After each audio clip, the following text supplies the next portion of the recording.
মধ্যবিত্ত বলেন আর নিম্নবিত্ত বলেন, সংসারে শান্তি সুখ আর বরকত আনার জন্য সবথেকে বেশি যেটা দরকার হয় সেটি হচ্ছে টাকা। টাকাই আসলে সকল সমস্যার সমাধান, তাই না? এটা অনেকেই মনে করেন, কিন্তু আমি মনে করি যে সংসারে সুখ শান্তি আনার জন্য কিন্তু স্বামী স্ত্রী একে অপরের প্রতি ভালোবাসা মর্যাদা দেওয়া উচিত।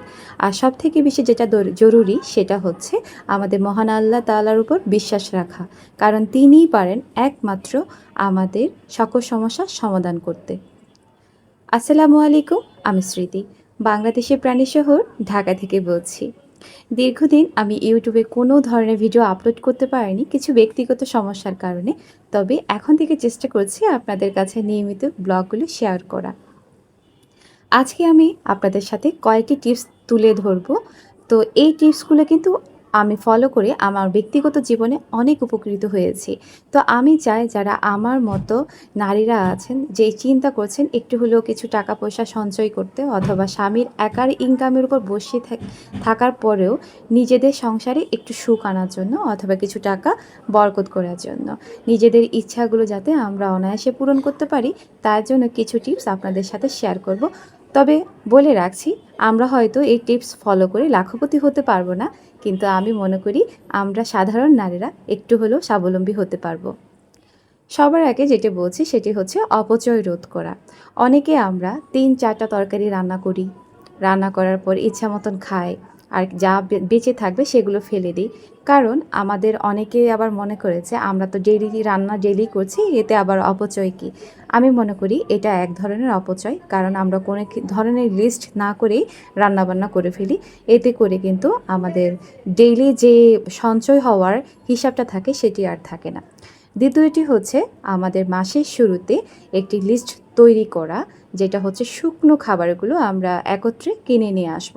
তো শুকনো খাবারগুলো একত্রে কিনে আনার জন্য সবথেকে বেশি যেটা জরুরি সেটা হচ্ছে স্বামী স্ত্রী একে অপরের পরামর্শ ছাড়া আমরা কিন্তু এটা করতে পারবো না। তাই কোনো স্বামী যদি এই পরিকল্পনা করতে যদি উৎসাহিত না হন, তাহলে কিন্তু স্ত্রী করতে পারবে না। আর স্ত্রী যদি উৎসাহিত না হয়, তাহলে কিন্তু এটা স্বামীর পক্ষে একার পক্ষে সম্ভব না। তাই স্বামী স্ত্রী দুজনের বোঝাপড়ায় এই লিস্টটি তৈরি করে নিতে হবে।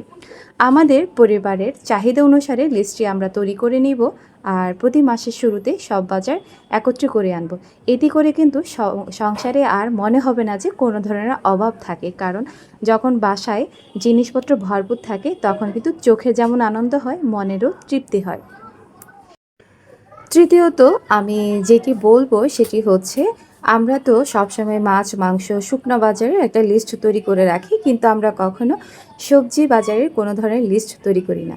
কিন্তু আমাদের সকলেরই উচিত সবজি বাজারেরও একটা লিস্ট তৈরি করে রাখা। আর সপ্তাহে যে কোনো একটা দিন আমাদের বাজার থেকে যাতে কোনো কিছু ক্রয় করতে না হয়, কোনো ধরনের সবজি বলেন কোনো ধরনের মাছ বলেন যদি ক্রয় করতে না হয়, তো সেই দিনে যে টাকাটা সেভ হবে সেটা কিন্তু আমরা সরিয়ে রাখতে পারি অন্যত্র। আর এটা চাইলে কিন্তু আমরা সঞ্চয় হিসাবে ব্যবহার করতে পারি।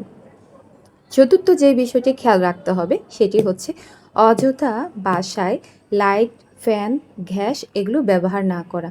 অনেকে আমরা চুলার উপর খাবার বসিয়ে দিয়ে অন্যত্র অন্য কাজে চলে যায়, অথবা টিভি দেখার কাজে চলে যায়। এতে করে কিন্তু গ্যাসের যে প্রভাবটা পড়ে সেটি হচ্ছে অনেক দীর্ঘক্ষণ ধরে রান্না চুলার উপর চাপিয়ে দিয়ে চলে যাচ্ছি, অনেকগুলো গ্যাস কিন্তু এর মধ্যে অপচয় হয়ে গেল।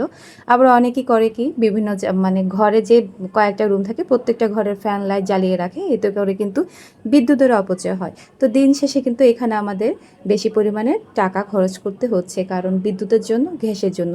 তো সেই জায়গাগুলো কিন্তু আমাদের অবশ্যই সকলের সতর্ক থাকা উচিত। এরপরে যেটি আসবো সেটি হচ্ছে আমাদের অযথা শো আপ না করা, কারণ আমরা অনেকেই আছি যে একটু বিলাসিতা করতে চাই, একটু ভালো মন্দ খেয়ে পুরে তারপর ৩-৪টা রান্না করে, অথবা ধরে না মানুষ কি বলবে সেই চিন্তা করে আমরা বিভিন্ন ধরনের পোশাক আশাক এগুলো কিনে ফেলে অযথায়। কিন্তু আমাদের সকলের মনে রাখা উচিত, আমরা মধ্যবিত্ত নিম্নবিত্ত ফ্যামিলির মানুষ, আমাদের সকলের উচিত আমাদের ইনকামের উপর নির্ভর করে সেই হিসাবে আমাদের সব কিছু লিস্ট তৈরি করা। আশা করছি আজকের ভিডিওটি আপনাদের ভালো লেগেছে, আর এই ধরনের ভিডিওগুলো যদি আপনারা দেখতে চান আমাকে অবশ্যই কমেন্টসে জানাবেন। আমি চেষ্টা করব আরও ভিডিও আপনাদের জন্য তৈরি করা। আজকের ভিডিওটি এই পর্যন্ত। সবাই ভালো থাকবেন, সুস্থ থাকবেন। আল্লাহ হাফেজ।